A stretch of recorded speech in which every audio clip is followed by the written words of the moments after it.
The Jack Benny Program, transcribed and presented by Lucky Strike. Lucky's taste better. Cleaner, fresher, smoother. Lucky's taste better. Cleaner, fresher, smoother. For Lucky Strike means fine tobacco, richer tasting, fine tobacco. Lucky's taste better. Cleaner, fresher, smoother. Lucky Strike, Lucky Strike. This is Don Wilson, friends.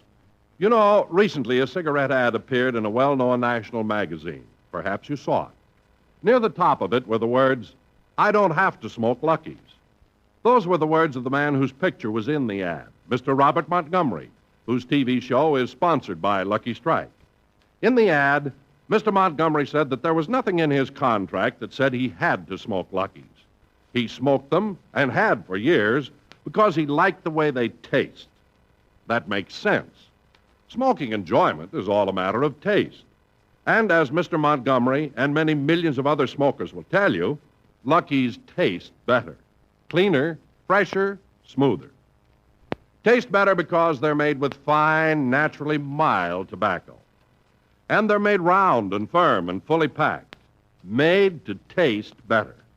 Just remember that the next time you buy cigarettes and ask for a pack of Lucky Strike. You'll find Lucky's give you real smoking enjoyment because they do taste better. Lucky's taste better. Cleaner, fresher, smoother. Lucky Strike, Lucky Strike.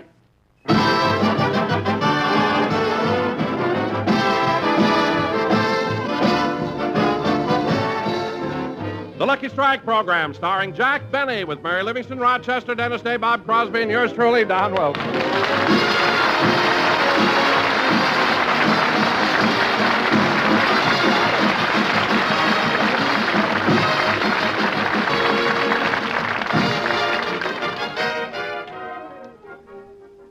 Ladies and gentlemen, tonight Jack Benny does another television show with his guest stars Bing Crosby and George Burns. But meanwhile, let's go out to Jack's house in Beverly Hills. I know he's home, so if you'll just follow me, we'll go in and pay Jack a visit. And you needn't ask me to leave because you're going to sit there and listen to what I've got to say. Uh-oh, we better not go in. There seems to be some sort of a commotion going on. I haven't told you half what's on my mind. And believe me, I'm talking for everybody in this neighborhood. When you first moved in, we thought you were a nice, gentle, kindly old man. But before we knew it, you had the mortgages on all our houses. Oh, I don't blame you for not saying anything. All you can do is sit there with your mouth open. And why? Because even you know that last trick you pulled was the cheapest, most abominable thing anybody ever did. Imagine putting a woman with 7 children out on the sidewalk because she missed one payment. Rochester, turn off the radio. You have just heard another episode of that thrilling story, The Mean Old Man. In tomorrow's episode, you will hear the true story. Thanks, Rochester. I don't know why you listen to that program, boss. It always upsets you. Well, I don't know where they get those fantastic ideas for radio programs. Nobody can be that cheap. Well... And that corny title, The Mean Old Man. It's ridiculous. I'll get it. Mr. Benny's resident star of stage, screen, radio, television, and the only laundry service that... Oh! Hello, Miss Livingston. I almost wasted a commercial on you. Yeah, I'll put him on. It's Miss Livingston, boy. Thanks. Hello, Mary. How do you feel? What? 100? Mary, that's awful. Oh, your temperature. I thought you meant the doctor bill. Anyway, I'm glad you're feeling better.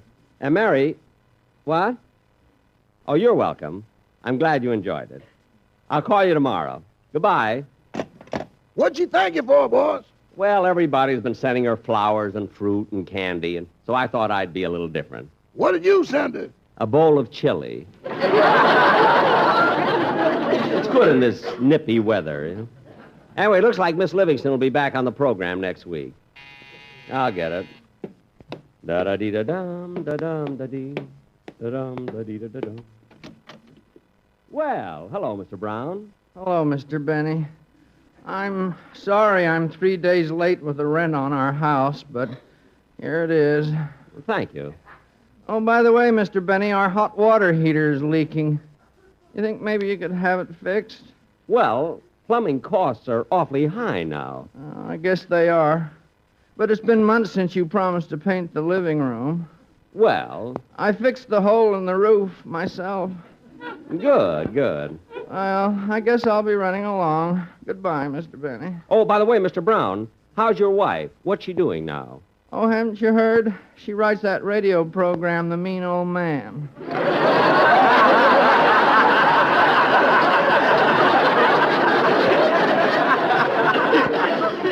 Oh, yeah, I listen to it every day. Your wife has quite an imagination. Yeah, imagination. Goodbye, Mr. Benny. Goodbye. Who was it, boss? Mr. Brown from Long Beach. Oh, you know he's been complaining a long time about a hole in the roof. It's fixed. Boss, I don't remember you sending anyone down to fix it. If I say it's fixed, it's fixed. If you don't believe me, listen to tomorrow's episode and you'll find out. By the way, Rochester, has my television script arrived from CBS? No, not yet, boss. My director, Ralph Levy, will be here soon to go over it with me. I wonder what's holding it up. Oh, that must be it now. Come in. Oh, hello, Mr. Benny. Oh, it's you, Dennis. Come on in. Well, thank you. How do you feel, kid? Fine, thanks. How are your folks? They're fine, too. That's good. Especially my father. After 6 months, they finally took the cast off his foot. In a cast for 6 months? Dennis, what was wrong with your father's foot? Nothing. He stepped into a bucket of cement.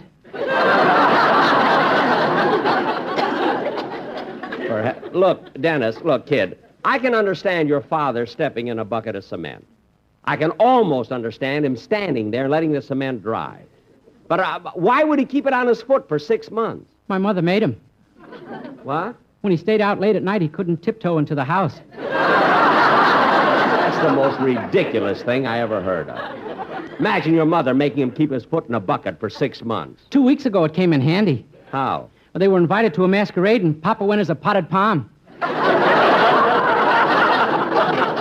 Look, kid, do me a favor, will you? What? As long as you got your mouth open, sing, don't talk. Okay. Thank you.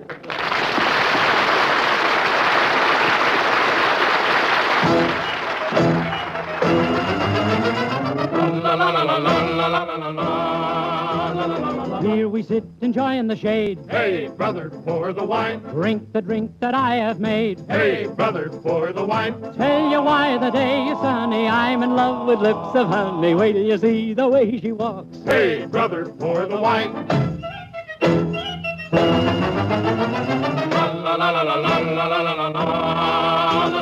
She is coming here to stay. Hey, brother, pour the wine. I have waited for this day. Hey, brother, pour the wine. She writes of love in every letter. Others have tried, but I will get her. Wait till you see the way she walks. Hey, brother, pour the wine. What is life? What is spring? What are all the stars that shine? Love, my friend, is everything, and love will soon be mine. Pour it as quickly as you can. Hey, brother, pour the wine. Pour it quickly once again. Hey, brother, pour the wine. She's here at last, my one and only. Goodbye, friends, don't be lonely. Wait till you see the way she walks. Hey, brother, pour the wine. La la la la la la la la la la.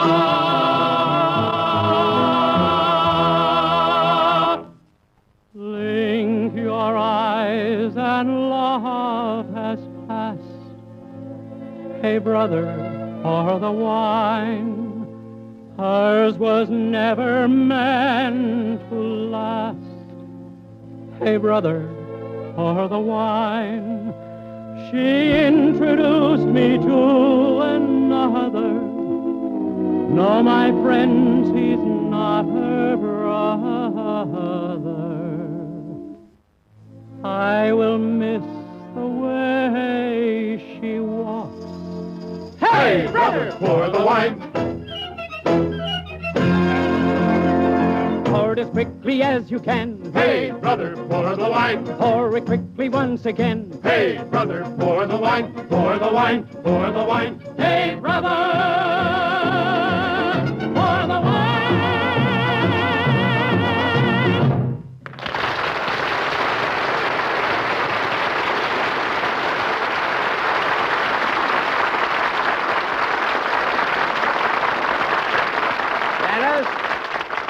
Dennis, that was very, very good. Thank you. You know, I can't understand you, kid. You come in here and talk. When you talk, you sound so ridiculous.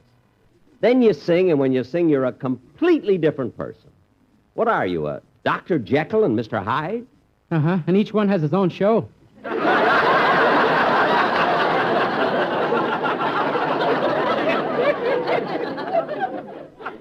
What? The doctor's on another network. Oh, yeah. Well, so long, Mr. Benny. Goodbye, kid. Oh, say, Mr. Benny, What now? can I have your permission to do a guest spot tomorrow on a dramatic program? Dramatic program? What's the name of it? The Mean Old Man. They've got a wonderful part for me where I fix a hole in the roof. Well, do it. Goodbye. Oh, Rochester, are you sure my television script hasn't arrived? Not yet. Well, I'm going to call CBS and see what's holding it up.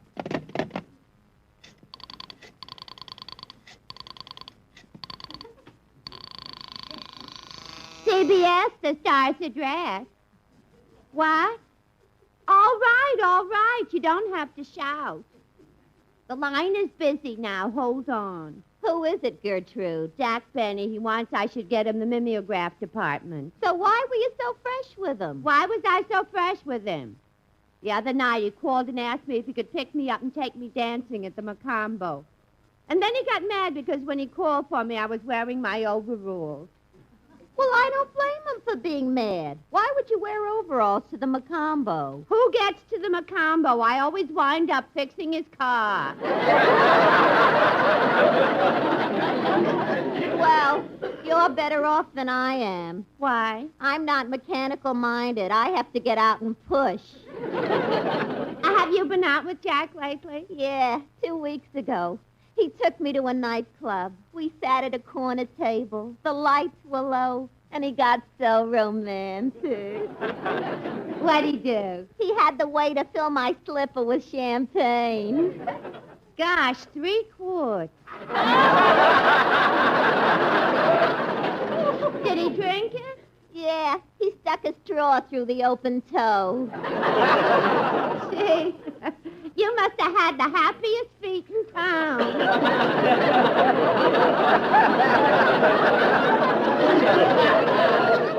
Yeah, but you know what I've been thinking? Maybe we shouldn't be so fussy about men. I guess you're right. After all, we're not getting any younger.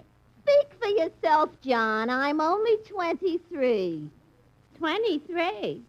Then how did you get that medal for sticking to your switchboard during the San Francisco fire? It wasn't me.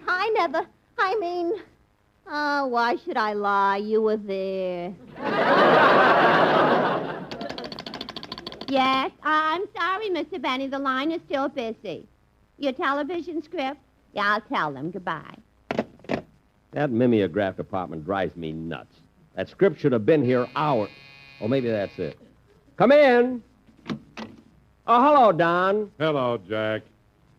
Don, what's the matter? Oh, nothing. Now, Don, don't try to kid me. There's something bothering you. What is it? Oh, it's the Sportsman Quartet. They're mad at me. The 4 of them? Yeah, they're outside, and they won't come in because I'm here. Well, that's ridiculous. Come on in, fellas. Hello, boys. Hello, boys. See, they won't talk to me. You have such a wonderful idea for next week's commercial, haven't you, boys? Have you? Well, this is the silliest thing I've ever heard. Don, why are they mad at you? They found out that you pay me more money than you pay them. Well, that's a fine thing to be mad about. Now, wait a minute, Jack. I think they've got a point there. Well, Don, if you feel that strongly about it, there should be an adjustment. How much am I paying the quartet now? $100 a week. Oh. Well, Don, if it'll make you feel better, starting next week, I'll cut you down to the same. Okay? Thanks, Jack. That solves the whole thing. Now there won't be any more trouble. It's amazing that I didn't think of that myself. Well, Don, now that it's all settled, what's this song the boys have? Well, Jack, this is the first time they've seen you since you got back from New York, and they've rehearsed a special greeting for you. A greeting for me? Yeah. Sing it to him, fellas. Hello, hello. All day long we jump and run about. Surely you have heard us shouting out, hello, blue eyes. Now we'll all be eating once again. Every week we'll earn $1.10. Hello, blue eyes. Did your coonskin coat keep you warm? Did your new earmuffs help in that storm? Now you're home, we're feeling fine again. Please don't roam me 39 again. Hello, blue eyes, hello. We've done everything that you asked. We plowed up your lawn, as you've seen. We raked and we hoed and we planted in rows the coffee you sent, every bean. We worked from morn till night, and then a lucky we would light. What a thrill to hear the neighbors shout when we'd pull that pack of Luckies out. Oh, boy, Luckies. Round and firm and oh so fully packed, Luckies always please, and that's a fact. Hello, Luckies. Cleaner, fresher, much smoother too. And Lucky's taste much better, it's true. People go for LSMFT. People know that they are sure to be happy with Lucky's. That's why we're saying be happy. Go Lucky Strike today.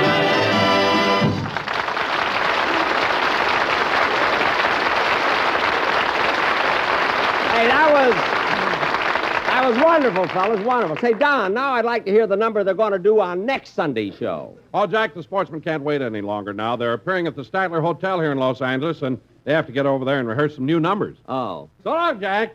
Goodbye, Don. I don't want no ricochet romance. I don't want no ricochet love.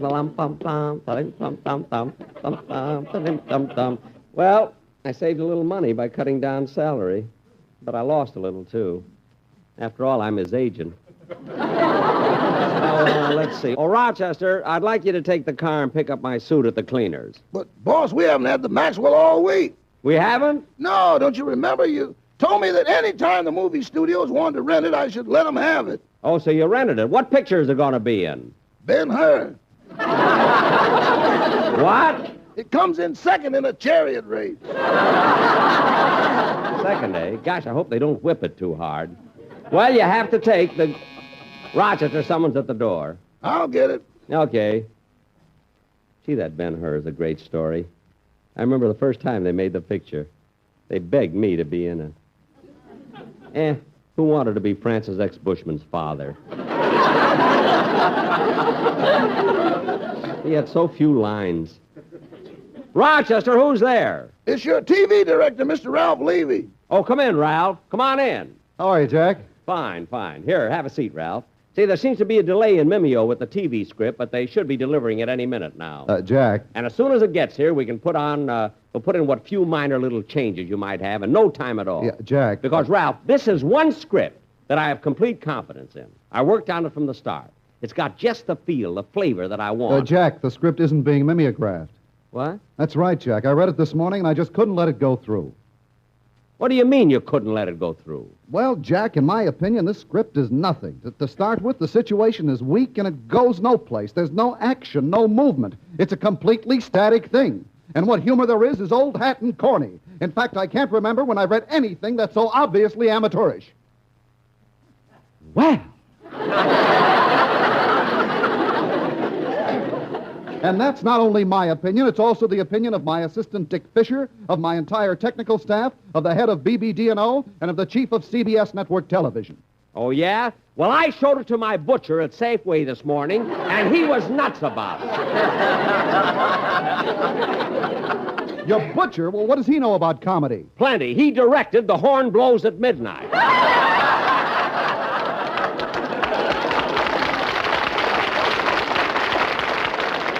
So if you're going to drag in experts, I got some on my side, too. That's right, boys. Tell him about Mr. Carroll P. Craig. Yeah. He liked the script, and he happens to be a writer who gets $10,000 a page. Well, that's funny. I never heard of him. What did he ever write to get $10,000 a page? He won the I Can't Stand Jack Benny contest. Now, Ralph, I still say this is a funny script, and for the life of me, I don't understand your objection. Well, if you're so positive, maybe I was wrong. Look, I've got the script right here in my briefcase. Let's have another glance at it. Good. Let's see now. The face of us is...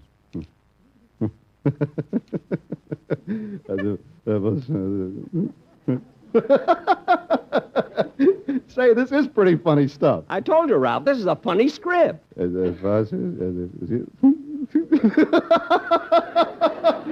a wonderful line. Certainly. Believe me, Ralph, when it comes to judging comedy, I'm seldom wrong. Yeah, well, I guess maybe... Oh, now, wait a minute. This isn't your script. Huh? This is the one for the radio show I direct. Radio? What radio show? The Mean Old Man.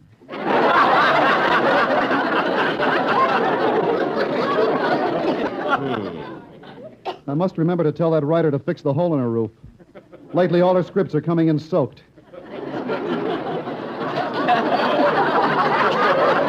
But that's no problem of yours, Jack. No. Now, let's see now. Where did I put... Oh, yes, here's a TV script. Good. Now, Ralph, I'm sure...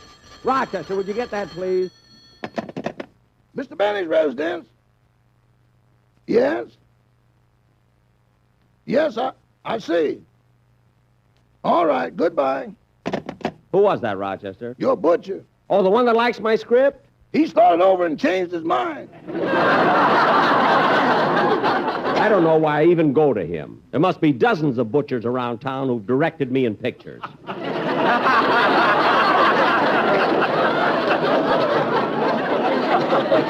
Now, Ralph, you've been reading the script. What's bothering you? Well, in these first 5 pages, Jack, the only thing that's even remotely funny is the bit with the orchestra, and we can't do that.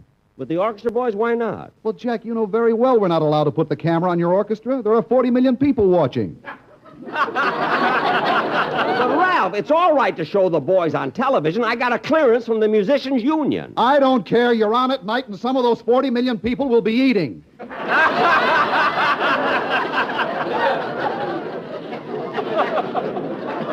All right, so we'll take out that bit. One routine doesn't make a script bad. I'll get it. Mr. Benny's residence? Oh, yes, Mr. Leroy. What's that? All right, I'll tell him. Goodbye. Rochester, was that Mervyn Leroy, the director? Yeah, he called to say he doesn't like your television script. Doesn't like it, but I never even sent him a copy. Well, he said he got it by accident. Accident? Yeah, this morning he was at the Safeway and bought a pound of halibut and your script was wrapped around it.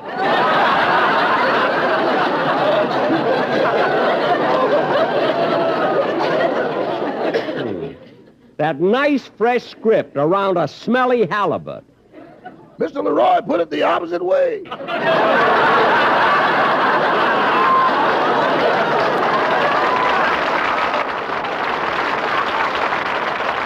I don't care how he put it. I still think it's a good script. Well, now, don't misunderstand me, Jack. There are some good things in it. But unfortunately, the whole idea is wrong. The whole script is based on your being cheap. But, Ralph, with the character I portray, people expect me to do cheap things. I know, and that's fine for radio. But in television, the audience sees you standing there. You have to be a little true to life or nobody will believe it. Well... Now, look. Here you have a show starting with 2 strangers knocking on the door of your big Beverly Hills mansion to ask directions. And you invite them in for lunch and then charge them for that. Which is practically making a restaurant out of your home.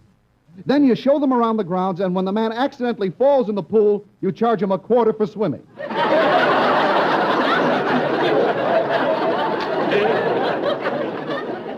And to top it off, when he starts to sneeze, you insist on giving him penicillin at $5 a shot. Now, really, Jack, nobody could be that cheap. Ralph, you're absolutely right. How could we expect anyone to actually look at me and believe that I could do things like that? Well, that's my point, Jack. And until we can fix this script so you aren't cheap and more like you really are, we haven't got anything. Okay, Ralph. I'll call my writers immediately. We'll throw out everything and get a whole new idea. Good. Now, for a plot, I was thinking maybe we could do a... Boss, the Greyhound bus is here. Oh, my goodness, they're 5 minutes early. Rochester, dust off the sandwich display and turn up the flame under the soup. Well, as I was saying, Jack... All right, don't forget to push the rice pudding. Push it, I'll push it. Now, Ralph, you were saying... What were you yes, saying? Jack, I feel that if we could... Here they come, Rochester. Don't crowd, folks. There's plenty for everyone. Step right up, folks. Soup, sandwiches, and featuring Uncle Jack's rice pudding. Agnes, why didn't you come over here and eat with me? I can't. The chain on my spoon won't reach that far. And what kind of a clip joint is this? You gotta pay extra to get mustard on your hot dog. That's nothing. The last time I was in here, I accidentally fell in the pool and they charged me for swimming. Don't crowd, folks. Thank you. Here's your change. Jack, I don't Excuse me, understand... Ralph. You're standing in front of the pennants. Here you are, folks. Souvenirs of Beverly Hills, pennants, picture postcards.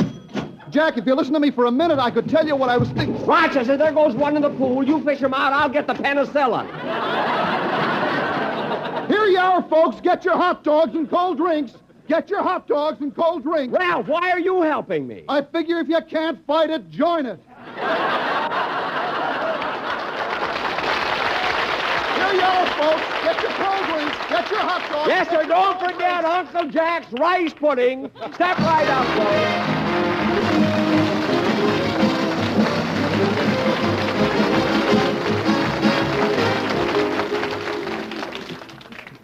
Ladies and gentlemen, I will be back in a minute to tell you about my television show, which goes on immediately after this program on the CBS network, with my guest stars, Bing Crosby and George Burns.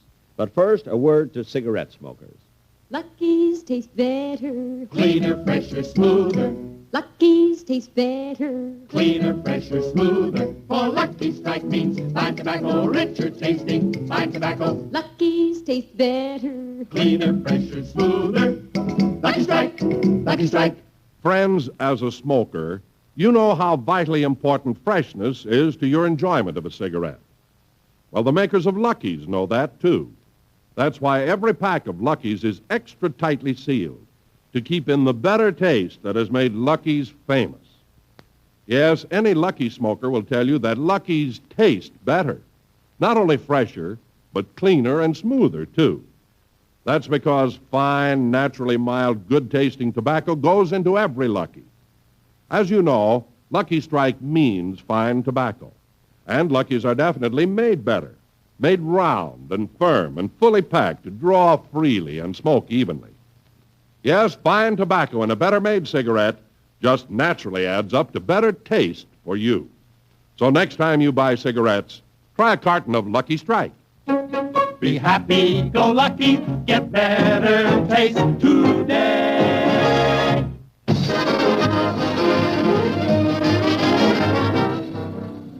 Say, Jack, is it true that on your television show tonight you're having both Bing Crosby and George Burns as guest stars? Yes, and I hope George is in a better mood than he has been the last few days. He's had a little trouble with the income tax department. Why? They wouldn't let him take Gracie off as a dependent.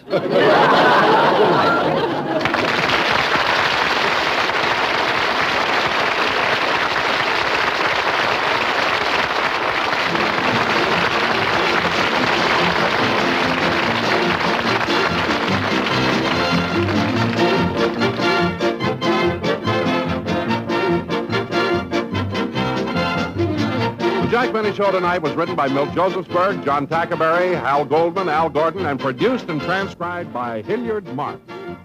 The Jack Benny program is brought to you by Lucky Strike, product of the American Tobacco Company, America's leading manufacturer of cigarettes. This is the CBS Radio Network.